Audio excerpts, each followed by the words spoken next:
If anything is becoming out of control, in your small groups, in your families, with people you trust, confess to one another.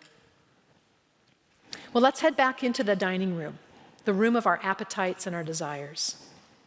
Jesus, take your place, I say. You can sit right here. Let's sit a little before the meal begins. So let me tell you about my achievements. You see, I've prepared a really long list that will surely impress him. Jesus seems interested as I tell him of the startup company that I founded and how in just a couple of years we were bought out. We were so successful, in fact, that now I'm a speaker on the TED Talk tour. Chicago is next week. In fact, you, Jesus, you're lucky that I'm even in town. My husband, well, he's doing great, also very successful. The kids, well, how much time do you have? Jesus asks, what's for dinner? Oh, I said we've already started. I'm serving you my favorites. Aren't they wonderful? Here comes some more. Did I tell you about the Civic Award that I won last week? Aren't I wonderful? Jesus takes a sip of water, wipes his mouth, and coughs. This isn't my kind of fare, he says. Oh, allergies? Are you allergic to peanuts? Do you need me to make it gluten-free? I ask. Actually, Jesus said, I have a different meal in mind. May I? He said. He reached into his bag. I hadn't noticed it when he came in, and he pulled out a loaf of bread. Do you remember what I've said before? He said, you can read my words in John 6:35. My friend wrote it so well. I am the bread of life. Whoever comes to me will never be hungry, and whoever believes in me will never be thirsty. Jesus tore off a piece of bread and gave it to me. In front of the great meal that I had prepared for him, he's offering me a chunk of bread from his bag. Go ahead, give it a try, he says. I took a bite. Oh my goodness, this is amazing, unlike anything I've ever had. If you want food that really satisfies, Jesus says, do the will of the Father. His words caught me in my tracks. They cut through everything, and suddenly my guest had become the host.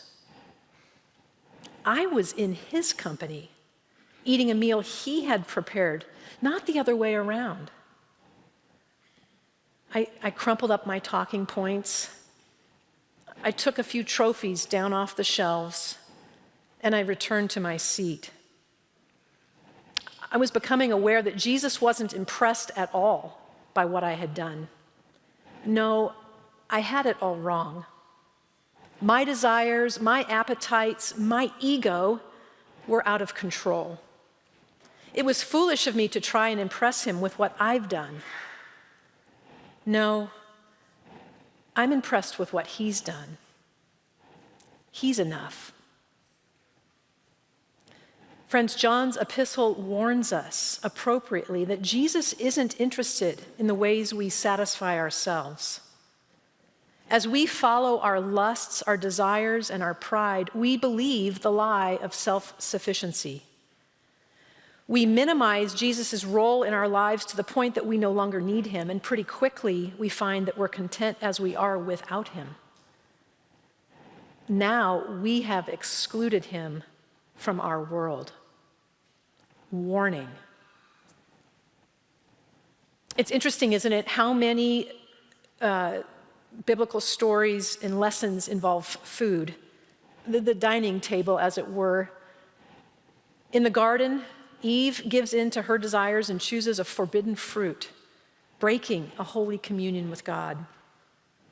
In the desert, God supplies Israel with manna, a perfect bread, just enough to meet their needs. At the king's table, Daniel refuses the rich and lavish food of King Nebuchadnezzar so as not to defile himself or God. And Jesus, so many meals the disciples ate with Jesus, but we remember a really important one. Our reminder is that his body is given to us in the form of a sacrifice, that it would be remembered by a simple loaf of bread, that his blood shed for the forgiveness of our sins would be remembered by the taste of wine or juice. This meal, the meal pictured behind me, redirects us. All of our attention should be placed on the one who has saved us from ourselves. So today our challenge is one of examination. What are our appetites, yours and mine? What are we chasing that we think will satisfy us? In what are we indulging? And as we examine, we might need to confess. We might need to pray something like this. We might need to say, Jesus, it's out of hand. I'm operating without you, and I'm looking in all the wrong places to be satisfied. My attention is on myself, my notoriety, my status, my address, my portfolio, my achievements, and not on you. Would you please forgive me? We might notice that in the story, Jesus knows us exactly where we are, and he offers himself to the host. Psalm 46:10 says, "Cease striving and know that I am God." Jesus can satisfy. Jesus asks us to eat the bread that he provides, to attach our identity to his, to know that our status now becomes one with eternal implications. It's not the earthly prize that Paul talks about that will rust and rot. No, it will last now forever. Jesus asks us to realize that our home address is not about renown or importance. It's about our mission assignment. It's where God has placed us in order to share his goodness,